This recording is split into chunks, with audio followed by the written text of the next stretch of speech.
इंतजार करते हैं। और जो इशारा पहले था वही इशारा आज है, बच्चों को पढ़ा लो साहब, नहीं तो तेरी रंदी गिरे कुत्ता नहीं खाएंगे। बच्चे ने पढ़ा लो। और आपको मैं एक बात बताऊं, मैं अभी थोड़ी देर पहले नीचे गांव में ही था तो मेरे को टीना गुजर बिटिया मिली, 12वीं क्लास पास करी है। और मैं उनके बगल में बैठा, मैंने उनसे पूछा कि तू आगे क्या करना चाहती है, तो उसने एक मुश्त, मेरे को पता है मैं पहुंच रहा हूं, देखो यार सुधरेंगे नहीं गुजर, बीच में ही रोकेंगे भैया, ट्रेन नहीं है यार जो रोकनी पड़ेगी, बोल रहा हूं। डोई साहब की बिटिया है वो, उनसे जब मैंने पूछा कि आप क्या करना चाहते हो, आगे क्या करोगे, तो बताने से पहले उसने मुझे ये बताया कि मैं दिशा से कोचिंग कर रही हूं और मैं आईएएस बनूंगी। तो आप सबको ये जोश, ये जुनून मुबारक हो। हमको ऐसे ही अपने पौधों को रोपना है, ऐसे ही अपने पौधों को सींचना है कि वो वहां जाके पहुंचे जहां पे पूरे समाज ने ये निशाना लगाया था कि एक ना एक दिन अपने किसी गांव की बेटी कलेक्टर बनेगी। कर्नल साहब तो नहीं है अब किवाड़ खुलवा करके चाय पीने के लिए, लेकिन हम सब बैठ करके नीचे पातड़ में बैठ करके पंगत में खीर जरूर खाएंगे उस दिन। मैं उस दिन का इंतजार कर रहा हूं, वो दिन बहुत जरूर आएगा, बहुत जल्दी आएगा। और ये बात मैं उन लड़कों को भी कहना चाहता हूं जो स्मार्टफोन में बैठे बैठे अपनी जिंदगी बर्बाद कर रहे हैं। भाई बदल लो अपनी जिंदगी, नहीं तो बहुत बड़ा बोझ बन जाओगे तुम अपने बुजुर्ग माता पिताओं के ऊपर। और माता पिताओं और जो छोटे छोटे बच्चों को जन्म के हुए खेलते हैं उनके साथ 3-3, 4-4 महीने से लेकर के 6 साल तक के, अपनी जिम्मेदारी हटा करके उनके हाथ में फोन मत दो, बहुत गड़बड़ रह जाएगी। मैं तो थोड़ी सी निवेदन करके जा रहा हूं, हाथ जोड़ करके कहो तो पैर पड़ लूं, लेकिन ये गड़बड़ मत करो, क्योंकि वो ऐसे बावले हो जाएंगे तुम्हारी सुनेंगे भी नहीं।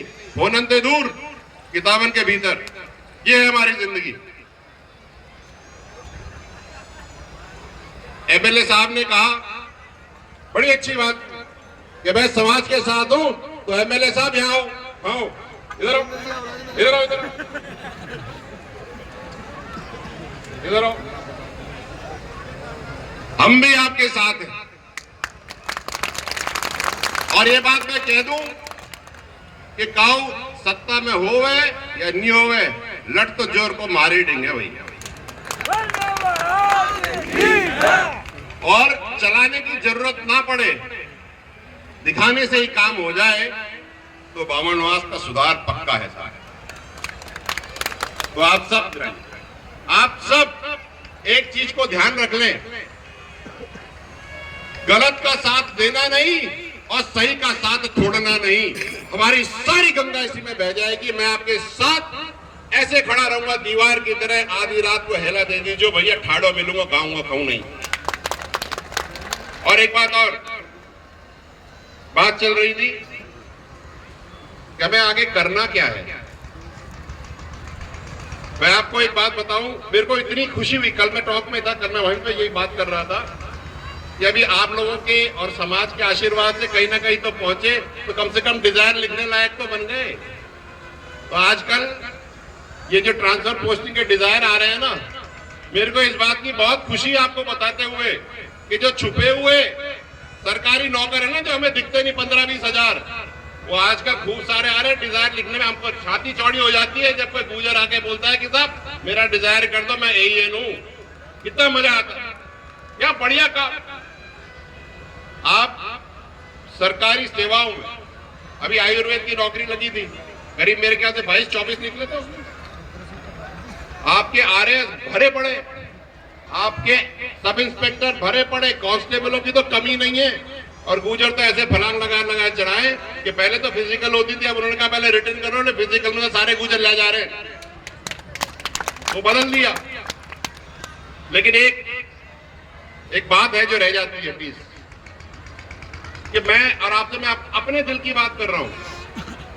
हम लोग सरकारी नौकरियों में तो हैं, थोड़े बहुत आ रहे हैं, लेकिन मैंने अभी तक किसी गुजर को कभी टीवी पे इंटेलेक्चुअल बौद्धिक बात करते हुए देखा नहीं साहब। सोचने वाली बात है, मैंने नहीं देखा। हमको वो बौद्धिक क्षमता, वो इंटेलेक्चुअल कैपेबिलिटी बनानी है कि हम कहीं पर बैठ करके 4 लोगों के सामने बात तो रख सकें।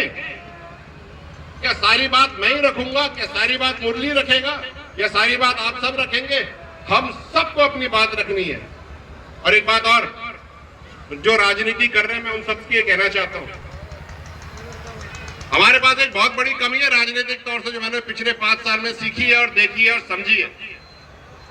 हम सारे गुजर बैठ करके हुक्के पे शाम को 4 बजे से लेकर के 7 बजे तक कर लेंगे 1.5 घंटे की पंचायत, लेकिन जहां पर बात पहुंचानी है ना, वहां नहीं पहुंचाते।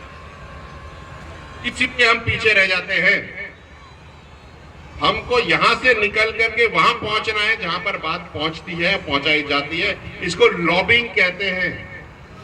एक बात का ध्यान रखना एक और, कि जो समाज लॉबिंग ढंग से करता है उसकी अगर गिनती भी कम होती है ना, तो पद उसको ज्यादा मिलते हैं।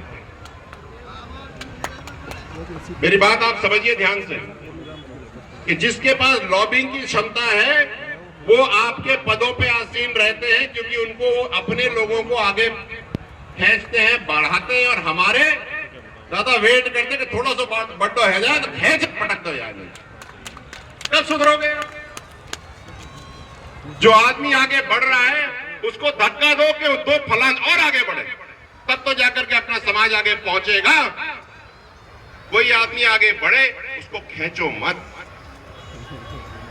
देवनारायण का मेला लगाए, आज हाथ ऊपर करके मेरे साथ प्रण करो आप सब कि हम ये काम करेंगे, हम किसी को खींचेंगे नहीं पीछे। हाथ ऊपर करो।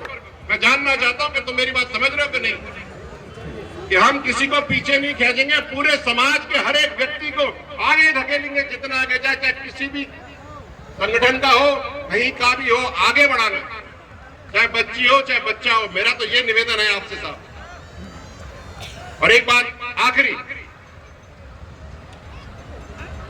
हमारे समाज में कितना प्यार है, कितना सम्मान है एक दूसरे के लिए, जिसके जो भी बाहर से आता है वो ये देखता है और वो कायल हो जाता है इस बात को। तो इस प्यार को, इस सम्मान को संगठित रखना है, एक साथ खड़े रहना है, एक दूसरे की मदद करनी है और वहां लेके जाना है जहां पे कर्नल साहब इस समाज को देखना चाहते थे। और हम आज प्रण करते हैं कि इस चीज को हम